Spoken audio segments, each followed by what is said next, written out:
Hello, I hope I haven't kept you waiting. Yes, this is the Crime Club. I'm the librarian. Death at 7:10. Yes, we have that Crime Club book for you. Come right over.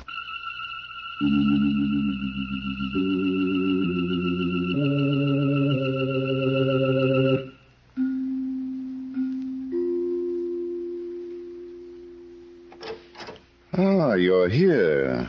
Good. Take the easy chair by the window. Comfortable? The book is on this shelf. Here it is. Death at 7:10 by H.F.S. Moore. The very intriguing story of a beautiful woman who was in love with death. Let's look at it under the reading lamp. The train was due to leave at 7:10 in the evening, and at exactly 8 minutes after 7, Mark Kent, a well-known mystery writer, was in drawing room B, his own drawing room, when the door opened. And he was surprised to see a young, beautiful woman. He was even more surprised at the way she giggled. Hello. Hello yourself, and see how you like it. My name is Susan Ward Steele. Well, I'm flattered, but haven't you made a mistake? You're Mark Kent, the mystery writer. I adore mystery writers. Oh. Well, your pictures don't do you justice. How about getting me a drink? Don't you think you've had enough? Oh, be a good boy and get me a drink. I better get you back to your compartment. I'm going to Reno. A long trip. I saw you come on the train. I knew it was going to be interesting. I'm not going to Reno. You should have seen Gerald's face this morning when I said goodbye to him. He's my husband. Such a pain in the neck. Look, Susan, do you mind... And you should have seen Claire Ellis's face when I told her that I was going to marry Pierce Carlton. And my stepbrother, Robert Ward's face, when I wouldn't let him have the money. So many faces, and all so long. Will you do me a favor, please? Oh, Pierce will marry me. You just watch, Mark. In 6 weeks, when I come back from Reno, he'll never tell me again he's not the marrying kind. Yeah. How about that drink you promised me? I didn't, Susan. I want a drink. I've got to have a drink. Later, please. Anything. Water. Ginger ale. Take it easy, kid. Take it. I've never been so thirsty. Please. Water. Ginger ale. All about Chicago and Point Smith. Susan. Albany, stop. All about... No. Conductor, hold the train. There's a dead woman on board. 4 days later, Mark Kent was in a room at police headquarters with Captain McNair, his friend. They were comparing notes, the results of intensive investigation, and some speculation. We start with the atropine, Cap. That's what killed her. Yeah, 1 pill. That's usually enough. Now, here's what the book says about atropine. An organic alkaloid which causes death in humans without coarse anatomical change. No pain. That's right. Symptoms include dryness of mouth and throat, giddiness, wild talk. Death usually takes place within 8 hours. The coroner told me there's no set rule about that. It can happen in 6 hours, in 4 hours, in 1 hour. It can happen in 10 hours. Well, we know from what Gerald Steele told us, Susan didn't get up until almost 11 o'clock. Yeah. Cap, are you willing to do some speculating? If it doesn't mess up the facts. What fact? All right, go ahead. But remember, you're not writing a book. This was a real murder, and I'm a real policeman. Now, we've got a pretty good idea of the kind of man Gerald Steele is. There's no record that he ever had a job. His wife, Susan, was very rich. So? Okay. We know that she left a will giving him half her estate, and we know that she was going to Reno to get a divorce. Another man, Pierce Carlton. Now, let's combine what Gerald told us about that morning 4 days ago and what, for reasons of self-preservation, he might have forgotten to tell us. Go ahead, I'm listening. All right. It's 11 o'clock. Susan Ward Steele has just gotten out of bed, and after the usual routine, she goes into the kitchen, where she finds her husband sitting before a big breakfast. She's a little annoyed. Good morning, Gerald. Enjoying yourself? Any objections to my being hungry? Oh, no. I thought today you might have less of an appetite. I'm not responsible for today, Susan. Ham, eggs, toast, and coffee. Is that your first helping, dear? Oh, nuts. You don't say. You're so articulate. Where's Tommaso? I told him to take the day off. You told him? Yes, what's the matter with that? But, darling, you don't pay his salary. I had an idea that we wouldn't want any strangers around the house today. You're so sweet. But I'm not spending today with you. Oh? I'm having lunch with Robert, tea with Claire Ellis, and then... would you like to guess? Cocktails with Pierce Carlton, the great send-off. Don't be so bitter. He works for a living. Sure. Well, at least he has an office. Pour me some coffee, please. Yes. You want eggs, too? No, just black coffee without sugar. A full cup. You must have had a big night. Where'd Pierce take you? Places. Lots of people. I heard you slept well last night. Susan. You were snoring when I came in. Oh, for pity's sakes. First I get it because I'm eating, now it's because I slept. You don't think much of me. You're a parasite, Gerald. And you're beginning to look like one. You don't care what you say, do you? Oh, don't tell me that there's pride under that expanding waistline. Just one more word out of you and I'll... Yes? What's the use? I can't take it. I don't want you to go. Really? I'm thrilled. If you go through with the divorce, I don't know what I'll do. I know one thing you'll have to do. Get a job. Huh? Let me spell it for you. J-O-B. It's what people do for money. What'd you ever do for yours? Oh, smart. I picked a family with a rich uncle. Sure, you can talk. You inherit $1 million. You're smart. Well, let me tell you one thing, Susan. If Don't bother, honey. I've got something much more important to tell you. I'm not leaving you any money to live on. What? And I'm changing my will. I see. The half of my estate that you've been praying for will go to Pierce Carlton. If I should die. When do you perform the operation? After Pierce and I are married. In the meantime, if I should get hit by a truck... Yeah? Oh, darling, don't wish so hard. I'm really being very loyal to you. Yeah. Oh, well. What time's your lunch date with Robert? 1:00. Good heavens, look at the time. I'll have to hurry. It takes me an hour to get my hair put up. Do you want some more coffee? Oh, I'd love it, but I can't spare a minute. Why didn't you tell me it was so late? It's your appointment, Angel. You sure you don't want another cup? Oh, dear. I really need it. All right. Bring it in the bedroom. No cream or sugar. Yes, ma'am. Anything you say, ma'am. I aim to please. There it is, Captain. Gerald Steele had motive and opportunity. You're only guessing, Mark. Well, the will's on file, isn't it? We got the story of the second cup of coffee from Gerald himself. Yeah, but the rest of the stuff, about the argument, about her changing the will. Pure speculation. The deductions of a mystery book writer. Now, what about Robert Ward, the stepbrother? He's about 15 years older than Susan, businessman. How's business? Well, we got a report from several banks that he's been trying to borrow money. They all turned him down. That makes him an interesting suspect. Now, let's combine fact and fiction again and see what happened at lunch. Robert Ward told us that he'd reserved a private dining room for the occasion at the Swank Cafe Aurelia. Susan was very cheerful all through lunch. What time is your train, Susan? 7:10. No, it's only 2:30 now. I'm meeting Claire Ellis at 3:00. Tea and gossip at her apartment. Oh, I knew I shouldn't have eaten so much. Susan. Yes, Robert. I've been waiting very patiently. What do you mean?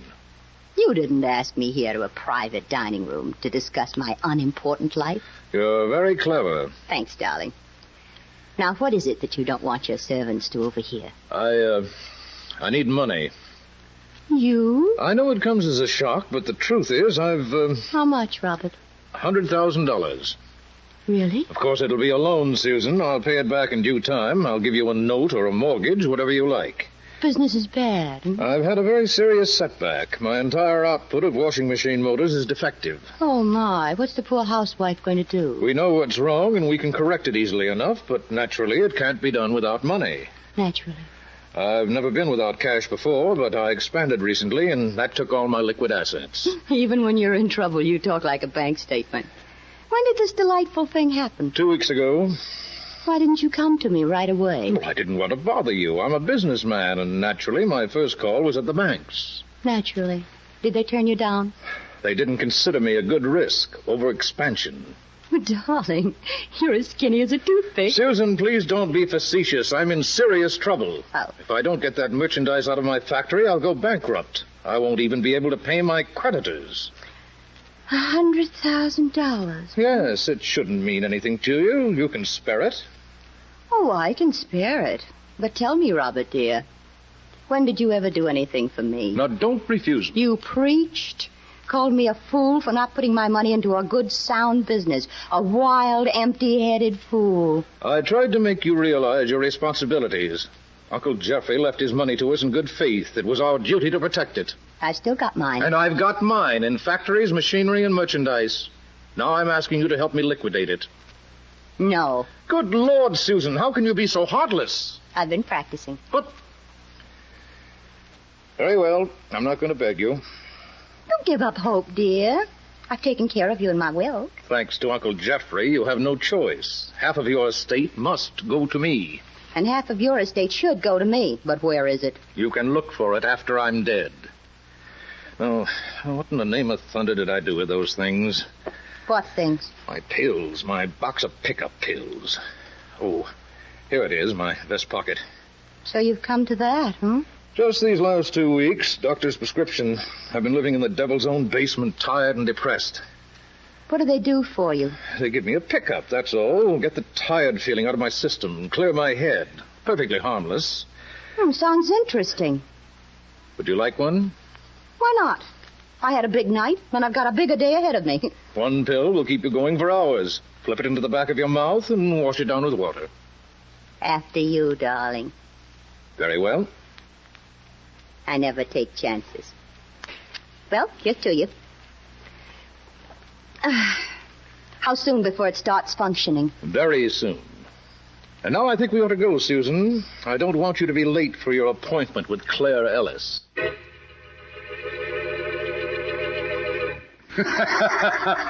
Well, it's a possibility, Cat. Oh, sure. So's a trip to the moon.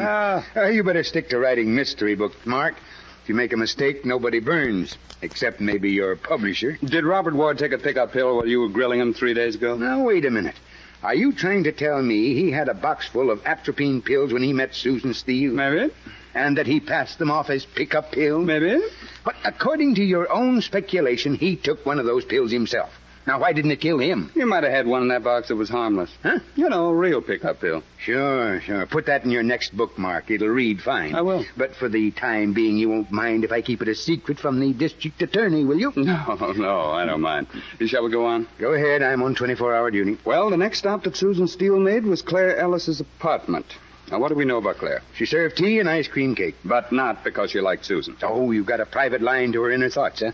Didn't you notice how she was defending Pierce Carlton as you were questioning her? I noticed it. Yeah, he's the man Susan Steele expects to marry.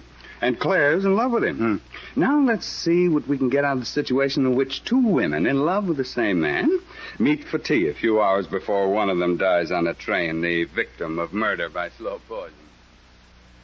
I'll get the tea things, Susan. They're in the kitchen. Oh, there's no rush, Claire. I'm not meeting Pierce until 5. The lovely, romantic orchid room. I told this weak boy I must have orchids on our wedding day. Slews and slews of them. Susan, you know why I asked you here? Of course. To plead with me. We used to be good friends. Used to be? I'm sorry to hear that, honey. Susan, don't marry Pierce Carlton. He doesn't love you, Susan. Pierce and I were practically engaged when I introduced him to you. Why did you make a play for him? You had a husband. I was smitten. You were smitten. Believe me, darling, I've been living in a delayed paradise for 3 whole months. You've never loved anyone but yourself, and the only reason you went after Pierce was because he was mine. He was a conquest. Does it make any difference? You'll never be able to keep him, Susan. Pierce is in some kind of trouble. You have money. Did he tell you all about it? Well, he told me. Doesn't that prove something? Well, what is it, Susan? What's wrong with Pierce? It's confidential, dear. Between sweethearts. I'll get the tea if you still want it. Oh, I want it. I'm a glutton for punishment. I hope you won't have to take much more of it. Ever.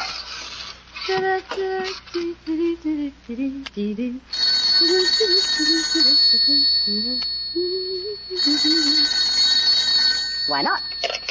Hello, and don't keep me waiting. Oh, it's you. Of course, Gerald. Are you surprised to hear I'm still breathing? Where's Claire? Oh, she's downstairs sweeping the sidewalk. She pays off the back rent that way. I'd like to talk to her, please. Oh, she can't be disturbed. Now, look here, Susan. But I can give her a message. Ask her to call me back. No love and kisses? Not yet. I was only thinking we might go for a walk in the park. A walk. How thrilling. Gerald, darling, when did you give up driving? Oh, nuts.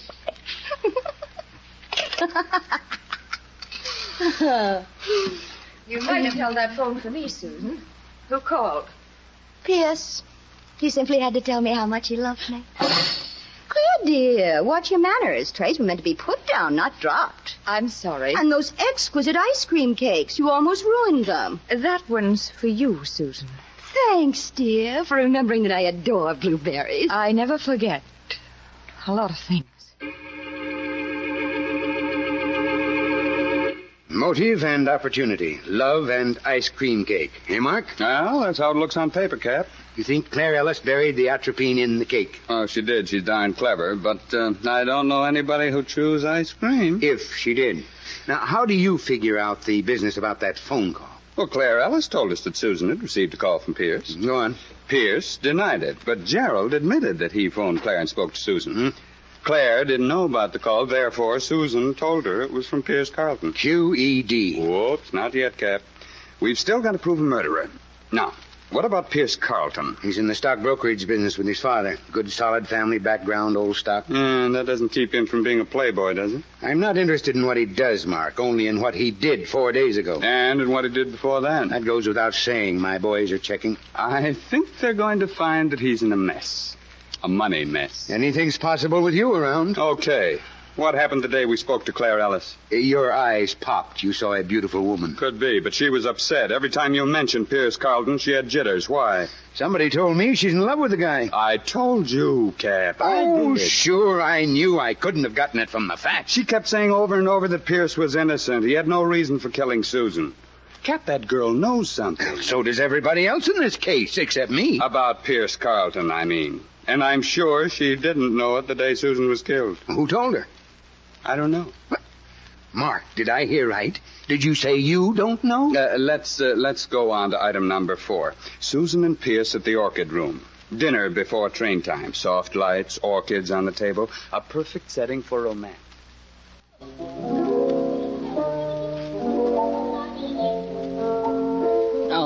Darling, darling, 6 weeks. 6 long weeks without you. You'll get used to it. Don't laugh at me, please. I'm going to miss you terribly. There's a lot of excitement in Reno. And cowboys. Pierce, how can you say that to me? Don't you like cowboys? I like you better. How was Gerald this morning? Oh, why talk about him? Why not? He's human.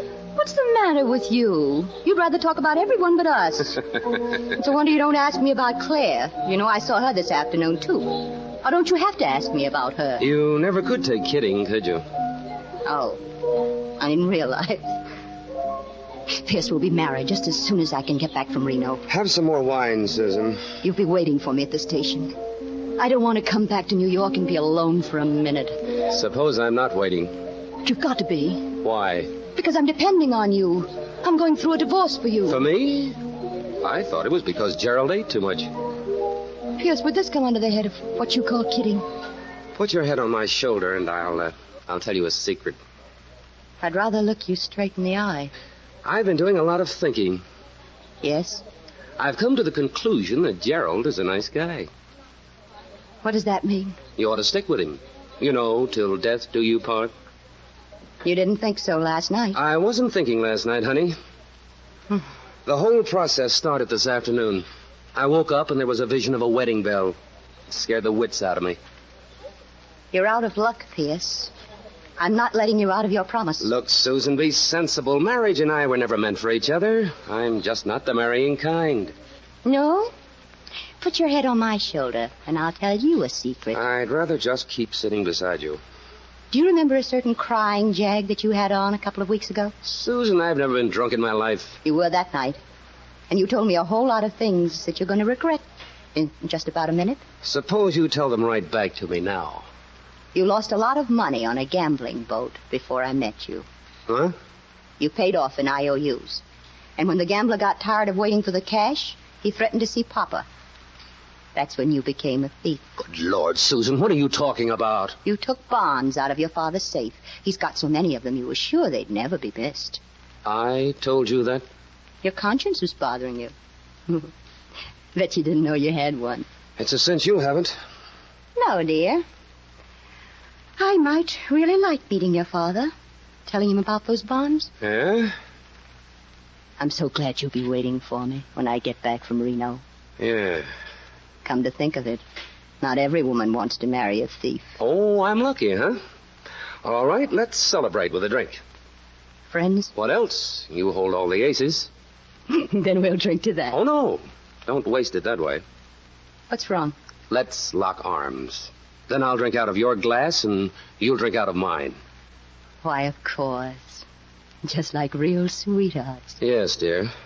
There's nothing like good old sparkling Burgundy for launching a new life. Properly. There it is, Cap. The last episode. And you finish it with the old switch trick, the atropine pill in Pierce Carlton's glass. I'm surprised at you, Mark. It's corny. Well, it happens to be true, poison or no poison. Found out about it only this afternoon. You don't say. Who told you? Waiter in the orchid room. He saw them lock arms, and he remembered for $10. What? You give me the name of that guy. I'll have him brought in here, and I'll book him. Oh. Hello, Captain McNair talking, homicide. That's all right, Finley. Go ahead. What? Are you sure? Mm-hmm. Okay. Check in at headquarters and file a report. I'll take care of the rest. What sign of the horoscope were you born under, Mark? I don't know. Why? Well, you're either very smart or very lucky. Pierce Carlton lost $80,000 on Jimmy Bryson's gambling boat 4 months ago. Finley just got it from Bryson himself. The debt's been paid. That's how it is, Cap. When you go by character, you can't go wrong. Maybe I ought to have a little more respect for you, huh? Well, just read my books and I'll be happy. Yeah. Now, let's see. We've got 4 suspects. Gerald Steele, the husband, who was going to be left holding the empty bag. And who was still in the will for half of the fortune. Right. Mm-hmm. Robert Ward, the stepbrother who needed money and was turned down. He's in the will for the other half. My money's on him. Maybe. Claire Ellis, the lovesick rival, and Pierce Carlton, who didn't want to get married but who talked too much to Susan. Every one of them had motive and opportunity. What does your imagination advise us to do now? I got an idea, Captain. Can you get me a sample of Susan Steele's handwriting? Yeah, her signature's on her will. I've got a copy of it over there in the case file. All right, let's get the best handwriting man you've got, and then you and I will go to work catching a murderer. Mm-hmm. Does your imagination tell you where? Of course. At my apartment.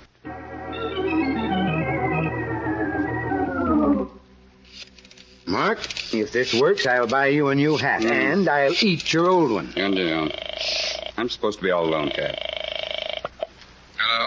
Hello? Gerald Steele? Yes? This is Mark Kent. Are you free to talk? What kind of a question is that? You'll understand.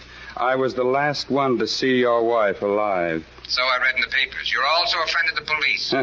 Only when it's convenient. For example, I didn't tell them that Susan gave me a note before she died.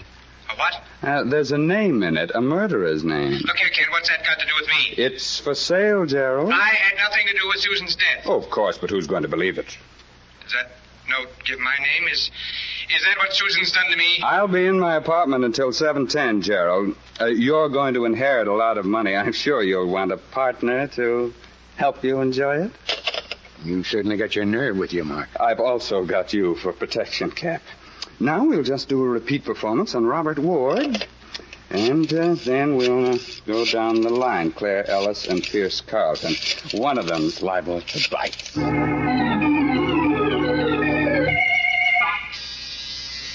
Stay in that other room, Cap, and don't wait for gunfire. Don't worry about me, kid. Yes, I heard you the first time. Hello, Miss Ellis. Come right in. Would you mind if I called you Claire? I want that letter, Mr. Kent. You wouldn't mind. And I thought this is the beginning of a beautiful friendship. All I want from you is that letter. I've got a gun in my handbag, and I'm not afraid to use it. I didn't think you would be. How much money did you bring? I didn't bring any. Well, Mr. Kent? I've got the answer, lady, and I'll take the handbag, too. I didn't kill Susan. Now, please, give me a chance to explain. Sure. Come on. No. Pierce told Susan that he wasn't going to marry her. And I know she put his name on that letter. You don't have to protect that guy anymore. He told me the whole story the day after Susan died, about her threat and why she threatened him. I made him tell me. Yeah, let's go. No, please. Somebody wants to come in here, Ken. Another one? Here's a magazine. Take Claire into that other room and read the advertisements to her. Yeah, come on, you. When that guy works in a case, you never know what's going to pop next. Coming. Oh. Get out of my way, Kent. With pleasure, but I'd be glad to do it even if you didn't have a gun. Mr. Ward? Are you alone? Now that you're here, practically. I don't trust you. Put up your hands and walk toward that other room. Oh, you're kidding, aren't you? Move along. I'm not going to waste any time on you. All right, but since when do blackmailers work with an audience? Just walk directly in front of me and into that room. I'm in. You're a bigger fool than I thought, Mr. Kent. You should have protected yourself with a lie. Well, we all make mistakes, Mr. Ward. You've made your last one. I'm going to kill you. Don't you want that letter? I'll find it later, or I'll burn your apartment out of existence.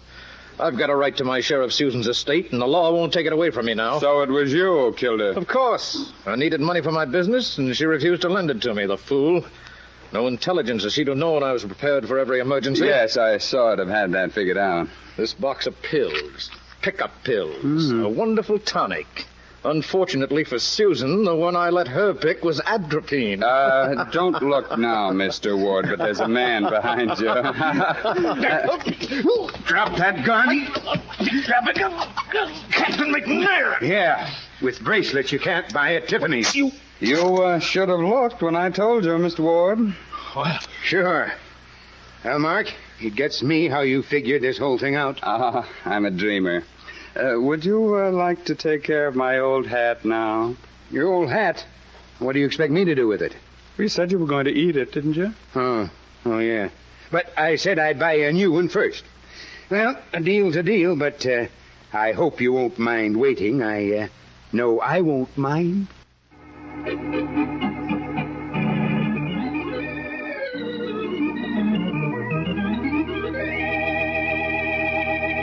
And so closes tonight's Crime Club book, Death at 7:10, based on a story by H.F.S. Moore. Stedman Coles did the radio adaptation. Roger Bauer produced and directed. Raymond Edward Johnson played the part of Mark Kent. Helen Shields was Susan Ward Steele. Cameron Prudhomme was Captain McNair. Ted Osborne played Gerald Steele. Eleanor Phelps was Claire Ellis. King Calder was Pierce Carlton. And Reese Taylor was heard as Robert Ward. Next week.